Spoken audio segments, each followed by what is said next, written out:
Chapter 7, A Present for My Sister.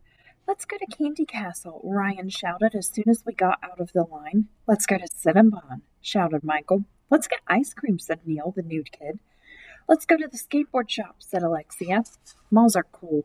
There's so much stuff to see and do, especially around Christmas time. Our mall even has a train in it. We ran over to the train. It goes around and around in circles on metal tracks. At the ticket booth was an elf with a funny hat and pointy ears, like on Star Trek. The elf turned around. You'll never believe who it was. Mrs. Cormel, our bus driver. Mrs. Cormel, I shouted, what are you doing here? Bingle boo, she said. I'm running the train and earning a little extra money over the holidays. Aren't you a little tall to be an elf? Said Alexia. Elves come in all sizes, Mrs. Cormel told us. All aboard. Toot, toot. The train ride looked lame, so we didn't get on. Any train that needs an elf to toot for it must be lame. We ran over to the escalator. Escalators are cooler than trains. You don't need tickets to ride them. My friend Billy, who lives around the corner, told me that if you run up and down an escalator for 10 seconds, you'll travel back in time. That works with revolving doors, too. Neil said he had to go to the bathroom. So we went over to the men's room and waited for him to finish. That's when I remembered that my mom gave me money to buy a present for my sister. I didn't know what to get her. What do you get for an annoying sister? You're a girl, I said to Alexia. What do you think my sister would like? Perfume, jewelry. Why don't you get her a new skateboard? That's what I want. A skateboard? My sister doesn't even know how to ride a skateboard, I told Alexia. Why would she want that? No. That's a great idea, AJ, said Ryan. Buy your sister a skateboard. Then when she doesn't use it, the skateboard is yours. That's genius, I said. Alexia and Ryan should be in the gifted and talented program. Neil came out of the bathroom. We were about to go over to the skateboard shop to buy my sister's present when the most amazing thing in the history of the world happened. It started with a noise. A high-pitched screech. At first it was far away, then it got louder and louder. There was a thunder of feet. They were getting closer and closer. There was screaming. Then we saw a bunch of girls running in our direction. There must have been 500 of them. Eee! One of them screamed, I think I see Crazy. I love you, Crazy. Crazy was running right at us. He was being chased by a thundering herd of screaming girls. In here, I yelled to him, follow me.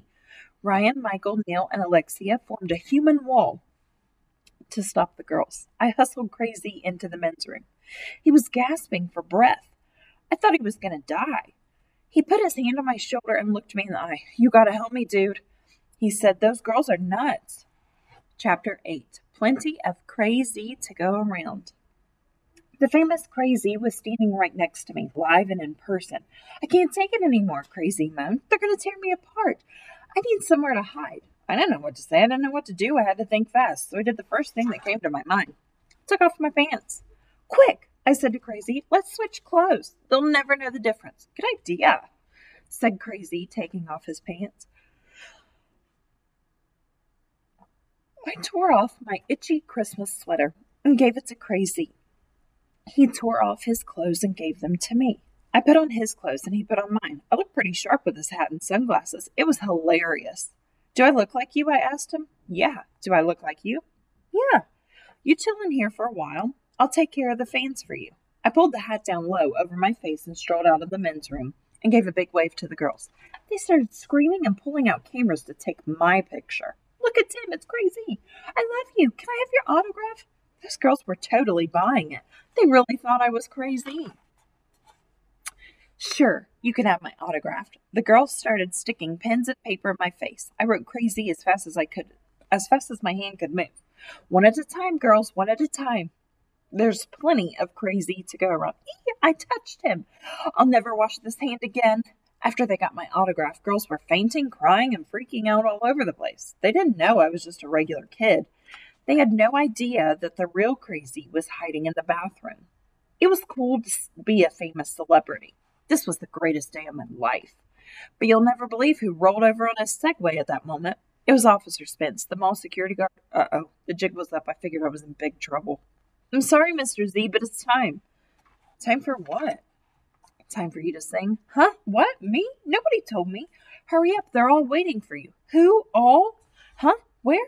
Officer Spence grabbed my hand and pulled me on a Segway. We rolled onto a stage that had been set up near the center of the mall. There were 4 musicians on the stage wearing Santa hats. "Get up there," yelled Officer Spence. I climbed on the stage. "Yo, see," said the guitar player. "You the man." The girls started screaming. I looked out at the sea of faces. Some of these fans were younger than me. Some of them were older than me. A few of them looked like my grandma. That was weird. I gave out a little wave and started freaking out like they'd never saw a guy wave before. A guy in a jacket and tie climbed onto the stage and picked up the microphone. "Okay, boys and girls, this is the moment you've all been waiting for. Here's the latest pop sensation to sing the Christmas Klepto, his new hit song, Crazy." The girls screamed even louder. The musicians started playing that annoying song. I had no choice. I grabbed the mic and I started rapping.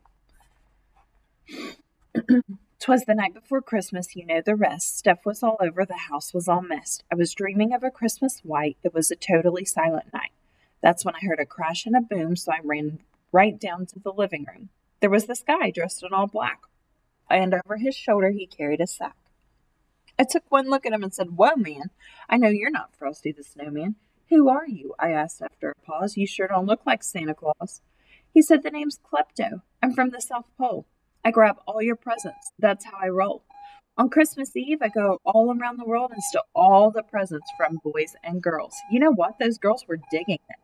You should have been there. The best part was they were all screaming so loud that nobody could tell I wasn't the real crazy, so I kept rapping. He went to the corner and got down on one knee to scoop up the gifts that were under our tree. He took them all. He grabbed my new toys. He took my new clothes. He took all our joy. To the Christmas Klepto, everything's free. I'll take your partridge and your pear tree. I like your presents, and now they're mine. So, say how much of the stuff did you buy online? You better watch out. You better not cry. You make one peep, and I'll poke out your eye. You're a mean man, sir, I said with a hiss. Just wait until Santa finds out about this. I didn't get to finish the song because that guy in the jacket and tie hopped up on the stage again and grabbed the mic away from me. "Isn't Crazy fantastic?" he yelled. "He'll be back at 2 o'clock to sing for you some more." The girl screamed. Officer Spence grabbed my hand. I hopped on a Segway, and he took me back to the men's bathroom. In the bathroom, Crazy was looking in the mirror and combing his hair.